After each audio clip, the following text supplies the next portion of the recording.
Hi, Colin here.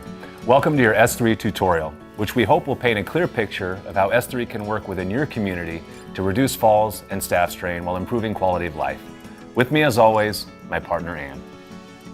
I'm excited to share S3 with you and your community. S3 has 5 basic functions: balance training, transfers, strength training, flexibility training, and fall recovery. S3 facilitates an active user, taking demand off you to boost progress and independence. As you know, there's major strain on staff from having to move and lift people, which is unsustainable. S3 reverses this trend, but you must be willing to make it part of your routine. Why work harder if you don't have to? Now let's take a look at the features of S3.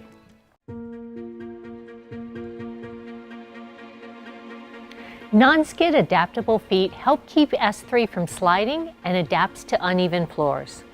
With only 20 pounds of force, tipping S3 onto its front wheels makes it portable. There are 2 ways to move S3. The wheelbarrow method is best for short distances, while the hand truck is better for longer distances. Place 1 foot firmly on the front of the base between the wheels, making sure your heel is on the ground, and make sure your back leg is far enough behind you for stability. There are 2 ways to move S3 through a standard doorway. Realizing that the S3 won't roll straight through the door, Colin angles S3 around the door frame, sets it down, then positions himself inside the S3 to lift and pivot it through the door.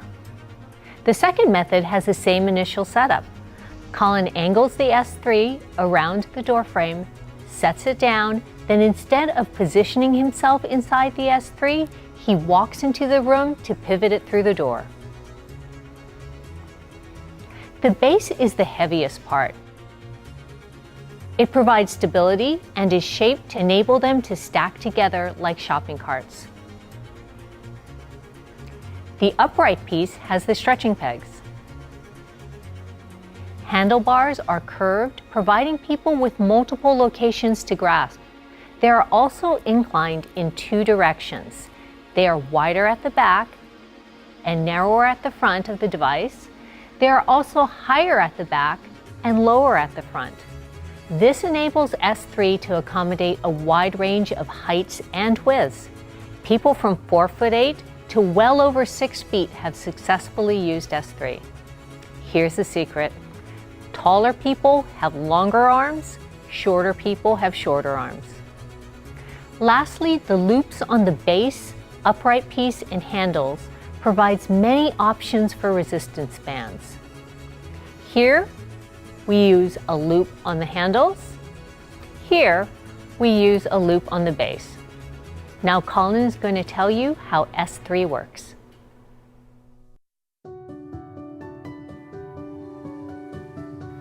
Here's Lori, who had a stroke and is moving independently within the device, strategically using the handlebars for stability.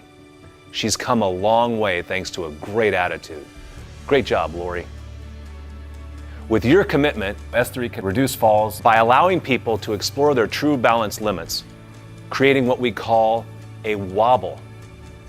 This is potent medicine, as it means balance is being challenged more than usual to foster improvement, regardless of age or functional status. This wonderful lady is fighting stage 4 cancer, and it looks like she's winning. S3 group classes are a great way to scale a reduction in fall risk, and you can use one of our video classes in the Partners Portal at s3balance.com, or create your own using our movement library. Regardless, always make sure people maintain safe hand position, as you can see here. Now, a closed grip, like I'm doing here, is for people who are new to S3 and as a transition between exercises. Remember, we're going for a wobble, which you can see here. So people should have an open grip like this as soon as they're willing. Your verbal cue should be straighten your fingers and lighten your grip. If that's too easy, progress to a floating grip, which looks like this. Yeah. Now this is important. Make sure that during a floating grip that the hands are within about an inch of the handlebars to facilitate quick control if needed. You never allow a person to have their hands here or here. This can't be overstated. A stable body, like you see here, means balance is not being challenged sufficiently, so improvement will be minimal. The trick is achieving a controlled wobble with safe hand position.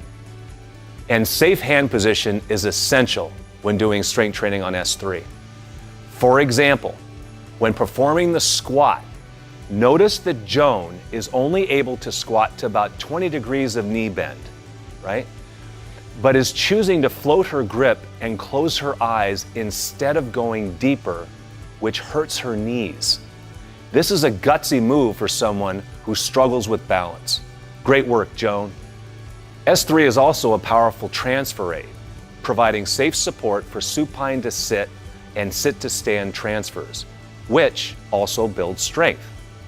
As you know, people are getting larger and more difficult to move, which is increasing demand on you and your fellow caregivers. To protect yourself, use S3 to transfer heavier lifts to reduce injury risk. Again, why work harder if you don't have to?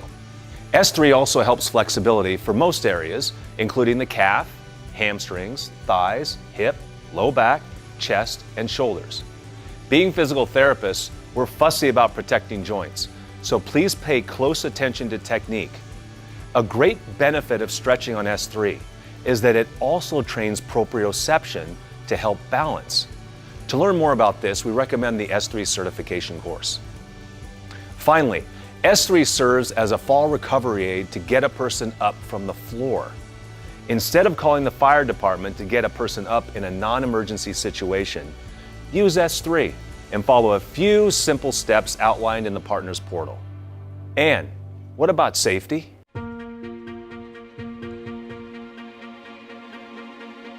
How do you determine if you're working too hard or not hard enough? If someone doesn't work hard enough, improvement will be slow to none. On the other hand, if they work too hard, they risk injury. How do you determine if you're working too hard or not hard enough? Rate of perceived exertion, or RPE. Here's the scale. 0 is not working at all, totally relaxed. 10 is maximum work. To develop strength, you should be at a 5 or greater, preferably a 6 or 7. A 7 is where you want to stop, so that if I offered you a nickel to keep going, you'd say no. But if I offered you $100, you would press on. As an instructor, ask your students, how hard are you working? If a beginner says they're at an 8, change to an easier grip. If they're at a 3, progress their grip. To improve, shoot for a hard intensity, which is between 5 and 7. So, hand position controls intensity, which is reflected in how much a person wobbles. The woman on the right is wobbling too much. She is falling onto the handrails. People should feel like they have a controlled wobble. If you're not sure whether someone is strong enough for an S3 class, watch them do a couple exercises before class. Regardless, place a chair behind them during class in case they need a seated rest break. Lastly, alert people to be careful when walking around the S3 device and to not trip on its wheels or base. You can see how this lady stubs her toe a little bit on the first device. Now that we've covered safety, let's move on to something more exciting. Who should use S3?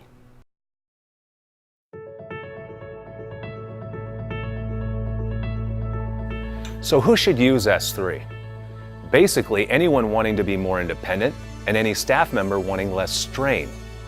So if you don't like a coworker, encourage him or her not to use S3. Can the person stand? If yes, she should use S3. Does the person use a walker? If yes, he should use S3 to improve balance. Does the person use a scooter? If yes, she should use S3 to improve balance and independence. Can the person get up but needs 1 to 3 people? If yes, should definitely use S3 to improve independence and reduce staff strain. Don't take our word for it. This is Eric. Victim of a catastrophic stroke over a year ago, several years ago. But because of the S3 machine and hard work, constantly hard work, and it's improved my ability to stand up and move around, which I'm glad to be able to do. Glad to have the S3 machine available to me, and it's available to everyone, and it works. Great job, Eric. And now, Jean. Okay, I have kidney cancer that has metastasized into my leg, and because of that, I have lost 3 inches in my left leg, so I don't have the strength. And then when Dave came with this new balance class, I decided that my right leg, which is the only good one, needed to have more strength. And so I felt like this was the right thing for me, and I feel like that it is helping. And I can at least stand on 1 foot now.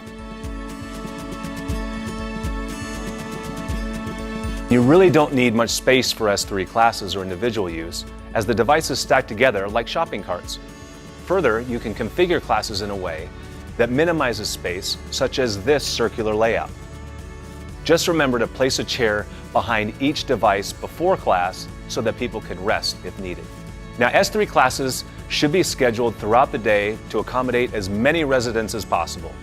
We've seen great success with scheduling 90-minute time blocks where people sign up on a sheet at the class site. Here's a sign-up sheet at Holidays Gresham Manor, which has 98 out of a possible 105 slots filled for S3 this particular week. Awesome! Given that each class is only 10 to 15 minutes, it's easy for residents to find a time they want. Another option is to replace or integrate S3 with existing chair classes, where residents rotate through the S3 devices. This allows full participation while maintaining activity schedule. Remember, however, that seated activity does not improve standing balance. Standing balance training is needed to reduce falls. Next, you'll need to choose the instructional format. You have 3 choices: staff-led, video-led, or resident-led. For the first 2 to 3 classes, use the staff-led method so you can help get everyone comfortable. Then, progress to video-led classes, in which you can pick a video class from the partner's portal. Finally, progress to resident-led classes within a month or 2, as people tend to learn best from peers. We recommend that you start grooming residents you believe would make strong leaders as early as possible, such as Janet here. Janet does a great job motivating people to keep coming. Lastly, we recommend promoting the class through mealtime announcements, newsletters, social media, placing flyers on residents' doors, and notifying family members. Get excited about S3. You are part of a revolution helping older adults be more independent. Now, when the first day of class finally arrives, which we call the launch, play the welcome video for residents before starting class to help explain the purposes of S3. This video is in the Partners portal on s3balance.com. To keep things simple, stick with the Starter 5 class, which is 5 movements that aren't too difficult, so they tend to accommodate a range of abilities. You can find the Starter 5 in the Partners portal along with a printable PDF. Hopefully, you'll be doing multiple classes to accommodate those who are excited about reducing falls. After classes are done for the day, devices can be stacked out of the way. If you want to know the extent of fall risk reduction from S3, we suggest the Functional Reach Test. It's quick and easy to do. Here you can see Anne doing a functional reach test on a gentleman inside an S3 just to guard against falling. For more details on setting up S3, please go to the launch video and document in the Partners portal at s3balance.com. And how about a recap?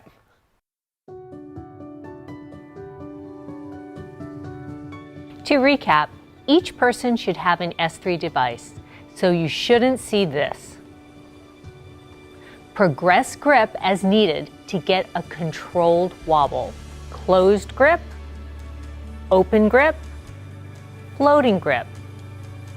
Closed eyes, look up. Here's what it'll look like in action. This class is doing Big Step. There are 3 ways to instruct S3 balance classes. Here we see a staff-led class. Here is a video-led class. And this is a resident-led class, which research shows is the most effective. We recommend transitioning to resident-led within 2 months to optimize learning and minimize strain on you.